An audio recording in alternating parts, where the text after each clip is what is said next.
Before we begin, I need you to understand one thing. This video isn't about teaching you how to be cruel. It's about making you untouchable. Inside this video, you are going to discover how manipulators actually select their targets. You'll learn why your kindness, without a strategy, becomes a weakness. We'll explore the silent psychological tactics that can flip the power dynamic in an instant. You'll see how to become completely unreadable without ever starting a fight. And finally, you'll understand why detachment terrifies a manipulator more than your anger ever could. If you've ever felt completely drained after a simple conversation, if you've ever replayed arguments in your head, wondering what you could have said differently, or if you've ever just asked yourself, why do I always end up losing with certain people? Then this video is going to answer that question. But I have to warn you, the answer isn't gentle. Let's talk about the invisible war that you might already be in. You see, when certain people are watching you, it's not because they admire you. They're watching you because they're measuring you. Manipulators don't go looking for strength. They scan for softness, for hesitation, for what they call emotional leakage, and for unprotected empathy. The very moment they sense a hint of guilt in your tone, an urgency in your response, or a deep need to be understood, the game begins. They've found their opening. The world is not built on fair fights. You were probably taught to be honest, to be open, to be emotionally available. Manipulators weren't taught any of that. They learned something else entirely: how to weaponize emotions. To them, your kindness becomes leverage. Your honesty becomes a point of exposure. Your openness becomes a detailed map leading directly to all of your weak points. Now, this isn't necessarily about cruelty. Think of it more like psychological economics. Whoever controls the emotional flow in a relationship controls the power. Niccolò Machiavelli understood this centuries ago when he wrote, "One who wishes to act entirely up to his profession of virtue soon meets with what destroys him." Virtue without a strategy isn't morality. It's vulnerability. And this leads us to the first illusion, the first trap so many of us fall into. If I just explain myself enough, they'll finally understand. This is exactly what a manipulator wants you to do. They want you to explain. Every word you use to justify yourself gives them data. It tells them about your fears, your values, your emotional triggers. They're not confused. They're collecting information. The more you talk, the clearer your psychological blueprint becomes to them. That's why the very first rule is this: stop reacting emotionally. Start observing strategically. So let's get into the tactics. Tactic number 1 is the mirror defense. Manipulators hate one thing more than resistance, and that one thing is reflection. Their entire game relies on an imbalance, on asymmetry. They act and you react. But the moment you start to mirror them, instead of just responding, the whole structure collapses. So if they speak in riddles, you answer with silence. If they push you emotionally, you stay completely neutral. If they fake warmth, you reflect it back calmly, but without any depth. You're not being cold. You're being controlled. This works because manipulation requires an imbalance to thrive. Mirroring restores the symmetry, and that symmetry kills their leverage. In a real-life situation, this looks like a calm stare instead of a frantic justification. It sounds like, interesting. Why do you ask? It feels like matching their tone without matching their emotional escalation. You're not fighting.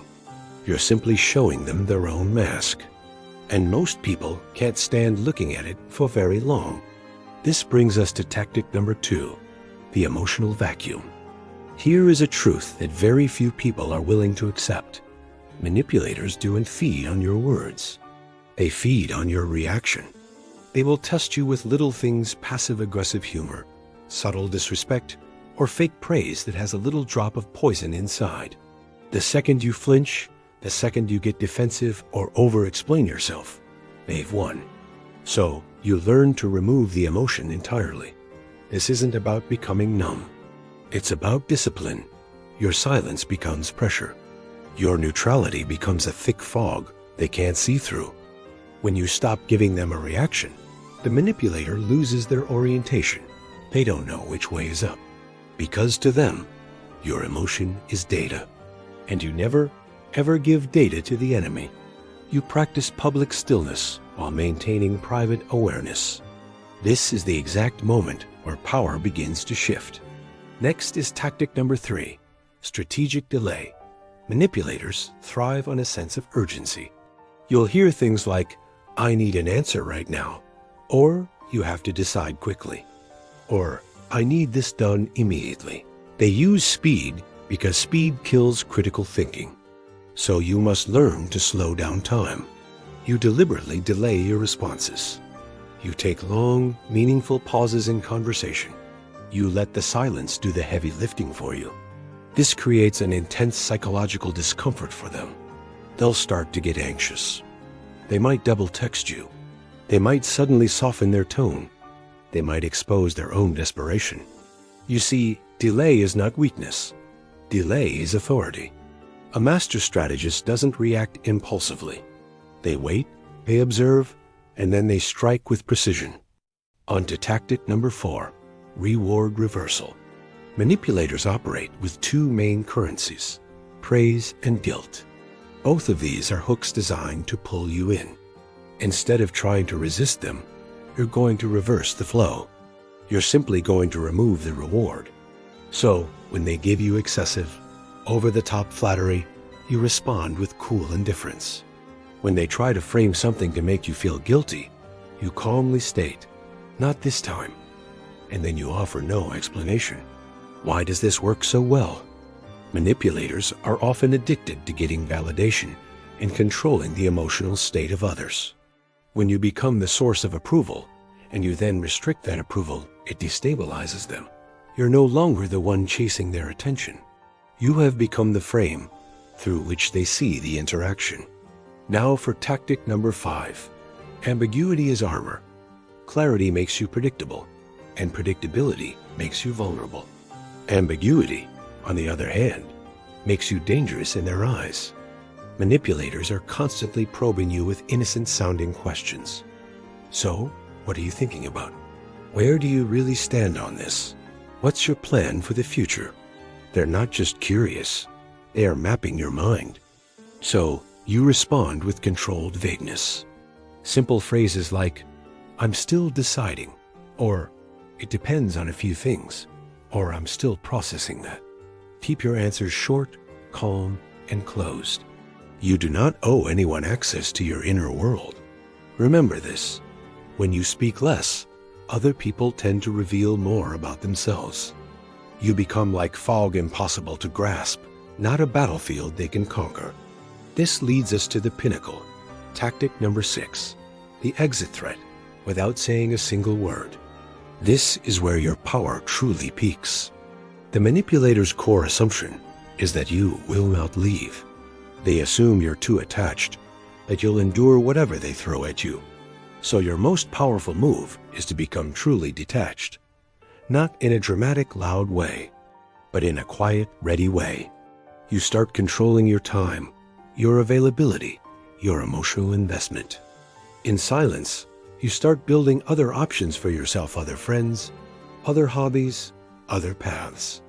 And then one day, if you need to, you just disappear. No final arguments, no lengthy explanations, just absence. This level of detachment absolutely terrifies manipulators because it exposes the ultimate truth. They never had any power over you. They only had access. And access can be revoked at any time. Finally, there's tactic number 7, a master-level move.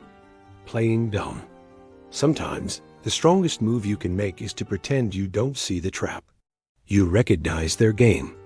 You see the manipulation clearly, but you choose not to react. You let them believe they're winning. Meanwhile, you're doing something much more important. You observe. You document, if necessary. You prepare. Your victory isn't in the confrontation. It's in making yourself completely irrelevant to their games. When they finally realize you are never playable in the first place, it's already too late. You are no longer here to be understood by everyone. You are here to be respected. You don't need to explain your silence.